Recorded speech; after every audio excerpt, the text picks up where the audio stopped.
Boys, lift the cloche on your very first antique gadget. Ooh. Oh, it's the Empire Jubilee model. Special. It's mostly intact. So today we're putting a series of antique kitchen gadgets in front of a normal home cook and a chef to see what their thoughts are and whether or not these still have a place in the modern day home. Do you use it to... No, can't go in reverse. Where are you trying to drive it? I'm trying to work out if it needs butter. Butter? I'm going to help you along and say one of the things you need is butter. I was thinking milk. I thought this might be like an old-fashioned milk frother. I'll give you another clue. The other ingredient is milk. We're making buttermilk, making cream. I know that because it's etched on the side that Jamie didn't read. Oh, This is... You had it that way and you were reading that and I was like, well, it definitely says cream maker. This is the Bell Cream Maker from 1930. Wow. This Jubilee model was created to commemorate King George V's Silver Jubilee in 1935. This is a British kitchen appliance designed to create cream by emulsifying butter and milk. In the 1930s, due to refrigeration situations in the home, this was a way to combine milk and butter and create cream at home, which was notoriously difficult to store and keep at that time. People are clever, aren't they? So you're basically taking milk and then butter, which is cream that's gone too far, but diluting it enough that you take Combine it them back. Yeah. If cream, heavy cream, double cream is like 40% fat and like a whole milk is maybe 2%, you have to work out how much 100% butter fat you need to add to do the ratio to end up with... Yeah.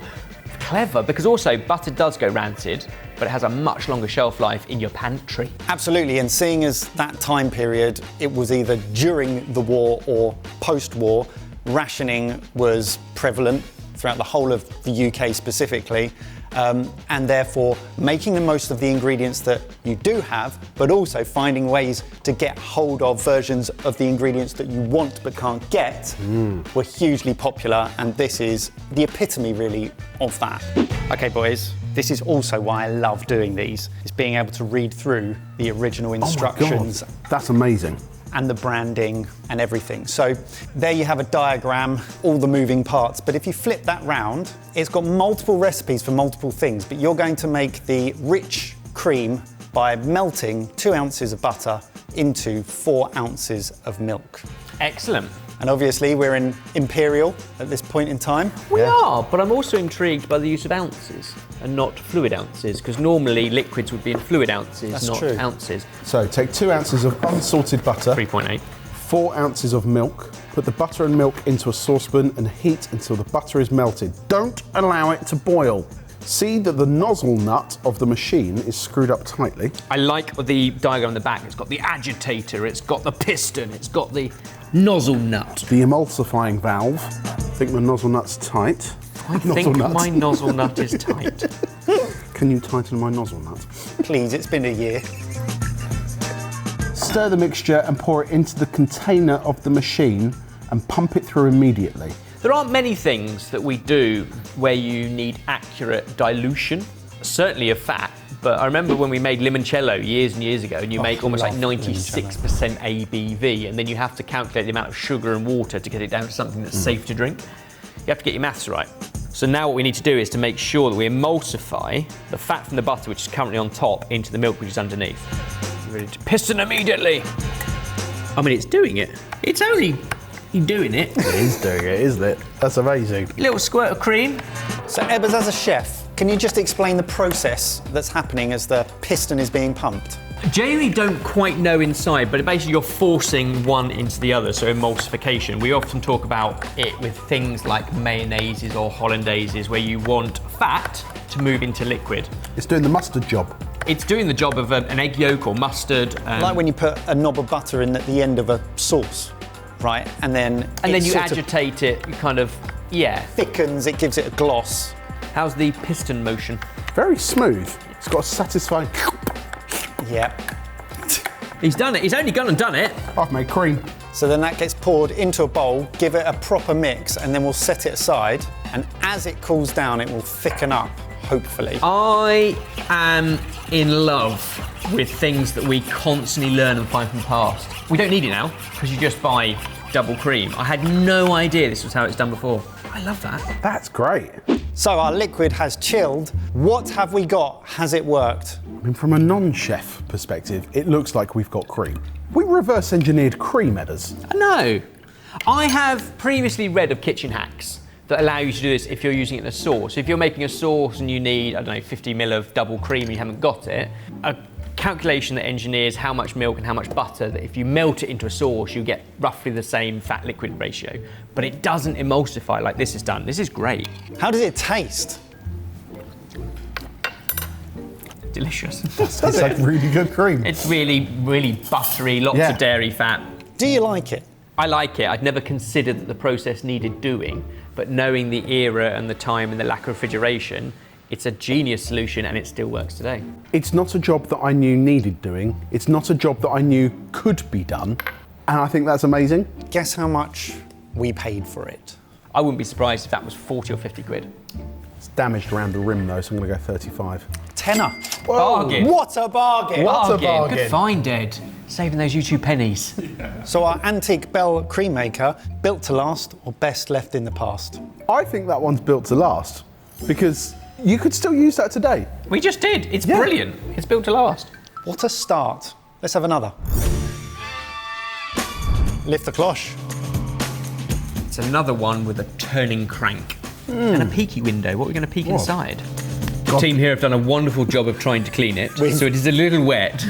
We try our best, you know, if you're going to put these things in your mouth. I think it is something you want to evenly toast, like nuts, and therefore overheat, you keep stuff moving. I was going to say spices, but it's too big. No one's doing that much spices. So maybe hazelnuts or cob nuts, if it is a British thing. We don't have enough cob nuts in our world anymore, but I love a cob nut.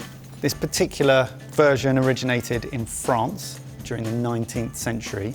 These devices were very popular with the Victorian middle classes for doing something that had recently become very popular at home.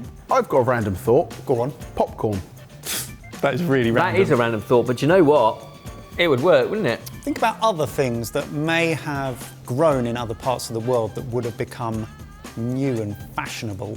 Oh, okay. Is it another coffee roaster? It is a Victorian coffee roaster. Ooh. We recently reviewed a new version of these in a Kitchen Gadgets episode, but this is from the Victorian era, originating in France, and is for coffee roasting at home.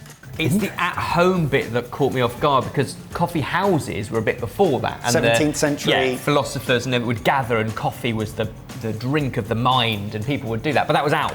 You'd always go out for a coffee. But every era has their hipsters who want to start doing artisanal things at home, and the Victorians weren't any different. So we have done this recently with a different gadget, but for those who didn't see that video, what were you doing? Go and watch it. But secondly, that's what they look like when they're green. Unroasted. So you're essentially going to heat them up and roast them whilst turning to make sure that there's consistency throughout until they're lovely and dark. Lock in your goodness. Could take 10 minutes or so. So albeit made in France, this was actually purchased at the Lyme Regis Antiques and Crafts Centre by our very own Barry Taylor. Excellent. £48. Less of a bargain. It makes you realise, in the world of convenience that we now live in, all of these tasks have been completely removed from our day-to-day. I'm getting more of the coffee smell now. Wow, that smells of coffee. That is such a good smell. That's it. Let him finish off the final 5 seconds so he feels like he's done something. What are you complaining about, Ebbers? This is fine. That's such a chef thing at Sorted. They're As not with all of these done things, or even. Yeah, we just want to see whether it heats to a point where, with the correct technique, time and learning, it would work. Here we go, moment of truth. Oh, Ebbers! We've got Wow. roasted coffee beans. Boys, you've created a blend. Yeah. You've got light, medium and dark roast. That's how people usually order it, isn't it? Yeah, who needs consistency with their coffee? Definitely some of those are overdone. I think some of those are perfect and some could take a bit longer. That's probably the sentiment of how high a temperature and therefore how much more control you keep over it. If it had been a slightly lower temperature, we'd had more control for longer, but we're impatient. Would you say, though, that it definitely works? It definitely works, and I think it's one of those ones with practice, you know what kind of temperature, whereabouts on the fire you would keep the pot so that it's not over the hottest part, it's not over, you know, that kind of thing. But yeah, brilliant. So that would now be ground, probably using a Victorian coffee grinder that we've looked at in the past. Probably using the same muscles. So, final thoughts. Our Victorian coffee roaster, what do you make of it? It's a job that we don't need doing today because it's so plentiful, already roasted, and it's done on an industrial level. More control. But for the home at that time, that must have been revolutionary. Yeah, round and round, and it still works. I mean, a little clunky, but I think at the moment, if you were to hang that up in a kitchen, it would probably look better than the coffee beans if you were to use it. But what I really want to hear from you is whether you think our antique coffee roaster is built to last or best left in the past. Really enjoyed using it. Don't think we need it anymore. I think it's best left in the past, but I'm glad that we've got it here. I think I echo that, but what I always love about antique gadgets is how they are also built to last in terms of their manufacturing, and that 100 plus years on, 150 years perhaps, it still works. Okay, boys, lift the cloche on your next antique cooking gadget. Hefty. Yeah. Rusty. It has been scrubbed as well. Is it an antique miniature cable car? Yeah. What on earth is that on the bottom? It's a press. It's a press of sorts, which now makes sense of that bit. So what are we stamping that is that shape? Biscuits? Oh, like a biscuit dough? Yeah. Yeah, maybe. I was thinking, and I don't know why, this is why I'm pausing for thought before I sound stupid, it's a butter dish. You know when we did the ice on the copper things, and you get the most perfect ice cubes that have got that wonderful pattern for bougie cocktails? Have you ever wanted bougie butter? Boys, this is the antique Clover butter mould. Clover, of course, it's Clover. It's not necessarily the brand Clover. Right. It's just the I shape can't of it. believe it's not butter.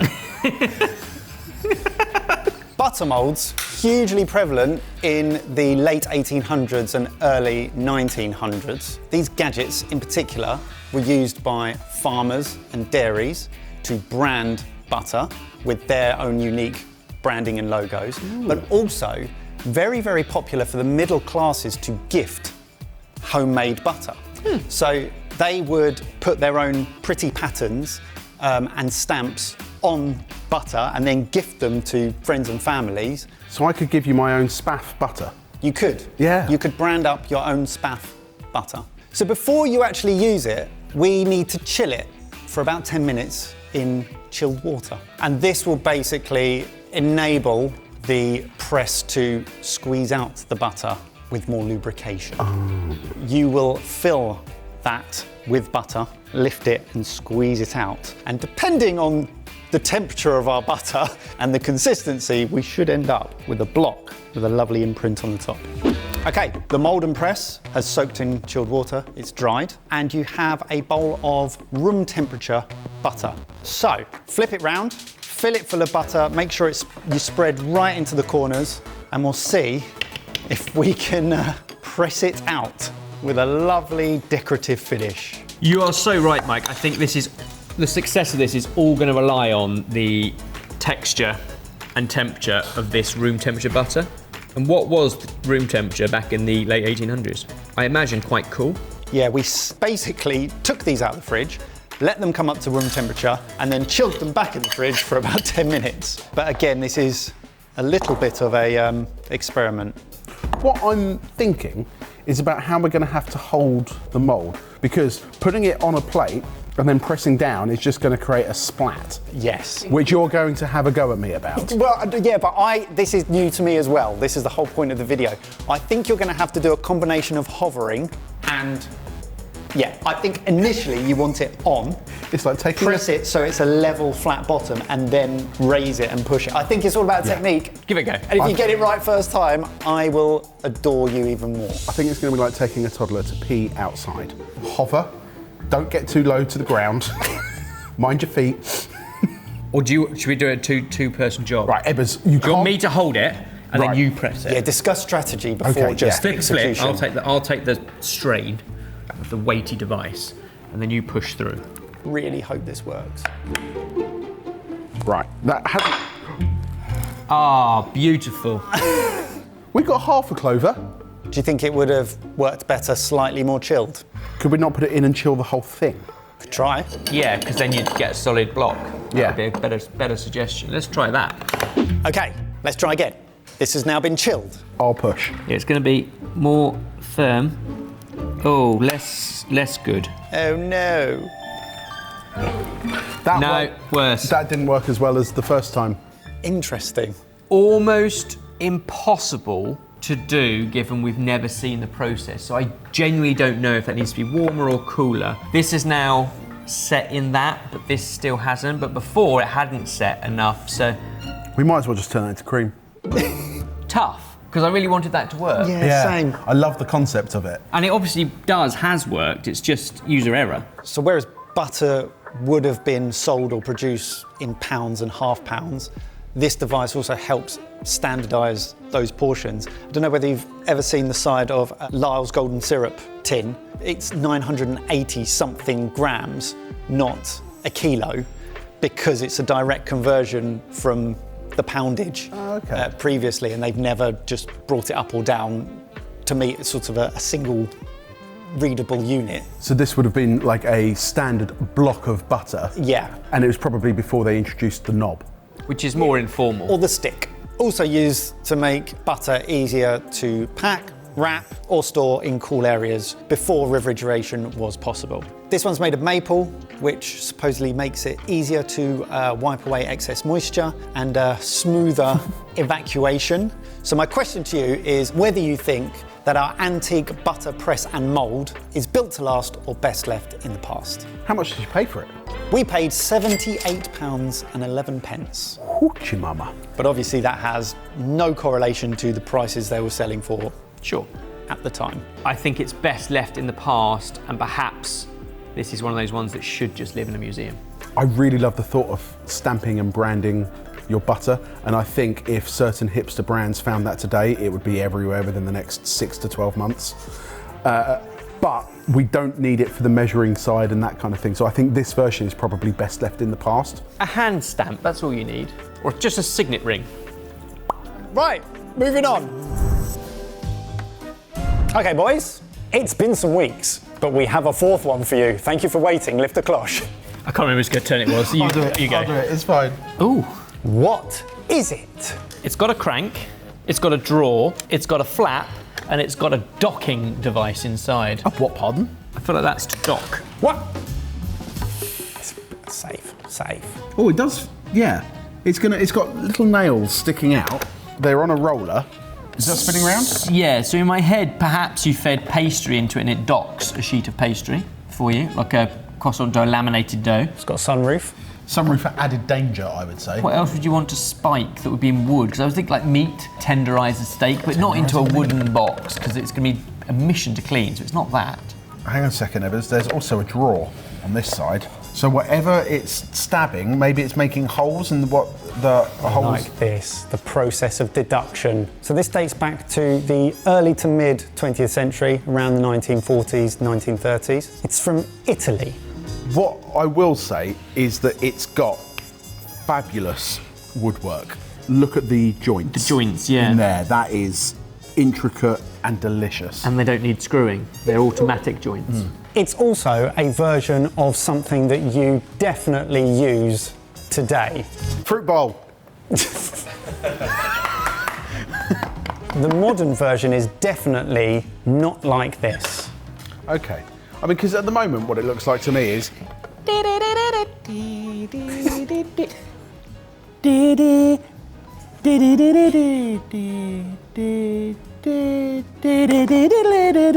It looks like a little music box. Such a dad. That gag took nearly as long as it took to arrive. It came over with someone from Germany who then took it to a post office in the UK, wrote the label, sent it to us. The post office couldn't read the handwriting, sent it all the way back to Germany. It's come back from Germany. It's arrived here. Wow. So it better work and it better be great. It's done a job. The bit that's confusing me is the paddle that's pushing something into the spiky thing you're rolling doesn't really push very close. It's bent. It does push all the way. You can just force it. So if you keep on pushing it, so it does, that top bit has just been bent.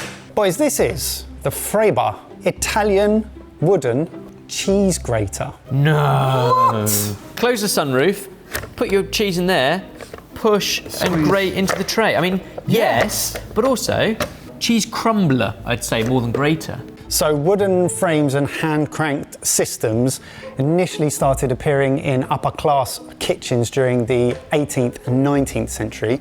As I said, this one we think we can mark back to somewhere between 1930 to late 1940s. These are a collector's item, hence why it was so difficult to get hold of, because it is unlike a modern cheese grater. Sure. Would you like to give it a go? I'm slightly baffled by it, but yes, please. Fascinating. I am going to get you to knock up the chicken and basil summer pasta from our sidekick recipe, Yummy yum. which requires 20 grams of grated cheese at the end. Oh. So we're going to do a real build-up as to whether this works or not. So you have all the ingredients there for our delicious tomatoey, chickeny, cheesy pasta. So we have our oil into the pan, along with loads of garlic, finely sliced, and a little bit of chili flake. And as soon as it starts to go fragrant, in with our minced chicken, or kind of finely chopped chicken. While we wait for that to sizzle, we can halve a few cherry tomatoes. I like that Kush has provided you with a minced chicken breast that's then been reshaped to look like a chicken breast. Yeah, very finely chopped, which means it cooks nice and quick. Now there's two of us cooking this as we're sat down, but what I love about this recipe is it's kind of one step at a time. Chop all your chicken and then get rid of the raw chicken, board, and then while your garlic is bubbling and your chicken's beginning to get some colour, then you can do the tomatoes, then you can do the... It's one step at a time and really speedy. Yeah. What I'm just turning this into a giant plug now, I didn't mean to, but having used so many other recipe apps and blogs, etc., and having to scroll between pages of here's the ingredient list with the weights and measures, here's the method, and you're having to go back and forth to remember how much stuff to put in, even if you chop it all up at the beginning if things are split. Our method, top to bottom, tells you exactly the weights, the measurements, when to put it in, so you can literally go top to bottom on the list and make a recipe. If that's how you like to cook, or if you like to do it step by step by audio, it's got that too. Like it's kind of fit for purpose. A little glug of wine in. Your 40 mils. And then as soon as that's reduced in with the tomato paste and the fresh tomatoes, and the pasta can go in as well. Right, should we try and have a go at this machine then? Here we go. Time to test the Gadget. The handle's going round and I'm applying a thumb load of pressure. Now, 20 grams of basil is actually quite a lot of basil because it doesn't weigh much. Always pick your basil from the top, but leave the new growth shoots to do its thing. Smells amazing. And that. Now, whenever you're happy the pasta is al dente, we'll scoop it across with a little bit of the pasta water, which will go lovely and starchy around that basil, tomato, chicken, garlicky, slightly warm from chili sauce. And then you can toss the whole thing together with, Jamie, our cheese. Oh, we've got cheese! Not just any cheese, I'd argue perfectly grated cheese. There you go. That's incredible. There you go. Better than a microplane, which is often too fine. I can tell the surprise in both of your voices when you saw it ended up like that. Yeah, I mean, that is literally perfect. Amazing. Oofed. Kapow. Dig in, lads, and tell me about your final thoughts on our Italian wooden antique cheese grater. We were pleasantly surprised by the way that still operates. What started as a thought of, this is just a nice display item, actually turns out it still works and arguably a better result. It does a really good fine grate of cheese, and actually when you're looking for like a Grana Padano style cheese, you want tiny little bits of it because you want it to melt into whatever it is you're cooking. Because it's literally scratching its way around that, which means when you get right the way down to the rind, it will scratch right the way into that as well, because obviously that is all edible, although if you're going to eat it, you need to wash it. So if it wasn't for the fact that some of those spikes are a bit rusty, that is still perfectly operational. So as I mentioned, these are a collector's item. We paid £120 for this, but what are your final thoughts on aesthetics, usage, and a little slice of great Italian history? Over the years, they've made graters far simpler. The advances in grating technology have been fantastic, but also that still does a really good job. But it's a one-trick pony. Because my microplane I also use for citrus and lime. You wouldn't want all your juicy citrus zest and stuff going in here. It wouldn't do that job. But for what it was built for, it's perfect. And if I had a little Tuscan villa, I'd put it in the kitchen. Well, over to you guys. How did you find those 4 antique kitchen gadgets? Let us know your thoughts in the comments. And if you see any other spectacular slices of history that you'd like to see us get hold of and review, let us know down in the comments. If you enjoyed this, give it a like. Great job. Lovely. Good finds.